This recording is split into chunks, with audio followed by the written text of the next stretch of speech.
Bismillahirrahmanirrahim. Assalamualaikum warahmatullahi wabarakatuh. Perkenalkan, nama saya Hamid Muslim dari Fakultas Tarbiyah dan Ilmu Keguruan dari Prodi Pendidikan Agama Islam dan kelas I.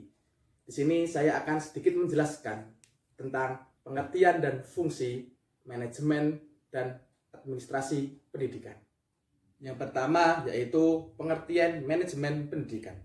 Manajemen pendidikan merupakan adanya suatu proses perencanaan, implementasi, desain, dan pemantauan yang pengelolaan semua sumber daya dalam bentuk orang, waktu, metode, pasar, mesin, dan informasi guna untuk suatu tujuan pendidikan secara efektif dan efisien.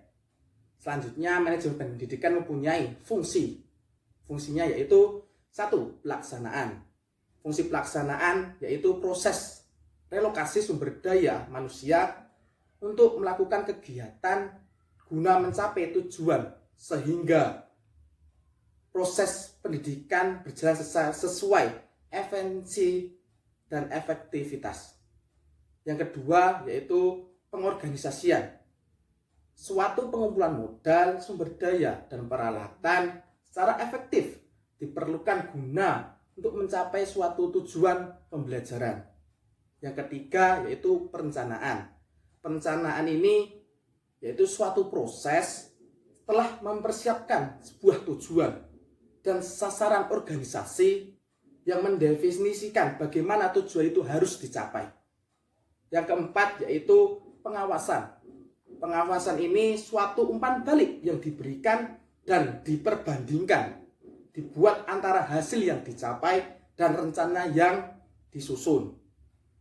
Selanjutnya yang kedua yaitu pengertian administrasi pendidikan.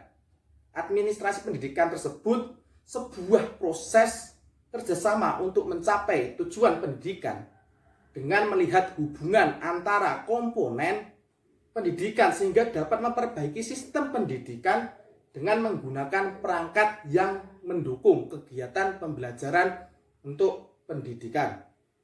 Selanjutnya, administrasi pendidikan juga memiliki fungsi. Fungsi pertama yaitu fungsi perencanaan yang berisi dari perencanaan berupa yang dilakukan dan bagaimana cara melakukannya. Yang kedua yaitu pengorganisasian. Kegiatan pengorganisasian berbentuk hubungan kerja antara individu dengan terbentuknya hubungan kerja, maka terwujudnya tujuan administrasi pendidikan tersebut. Yang ketiga yaitu koordinasi. Kegiatan yang membawai manusia, material, ide, teknik, dan tujuan ke dalam suatu hubungan yang harmonis dan produktif. Sehingga untuk menghindari kesimpang siuran dalam bertindak. Yang keempat adalah pengawasan.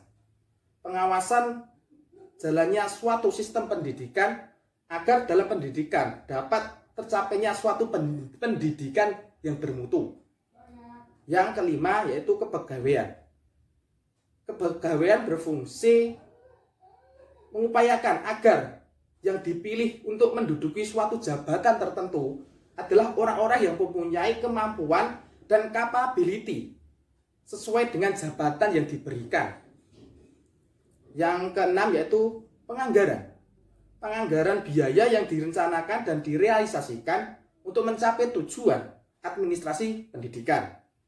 Yang ketujuh atau yang terakhir yaitu penilaian, yang bertujuan untuk meneliti, mengetahui efektivitas pelaksanaan proses keseluruhan organisasi dalam upaya mencapai hasil sesuai program yang ditetapkan dalam kaitannya untuk mencapai tujuan pendidikan tersebut. Demikian yang bisa saya sampaikan. Apabila ada salah-salah kata dalam penyampaian materi, saya mohon maaf sebesar-besarnya. Billahi taufik wal hidayah. Wassalamualaikum warahmatullahi wabarakatuh.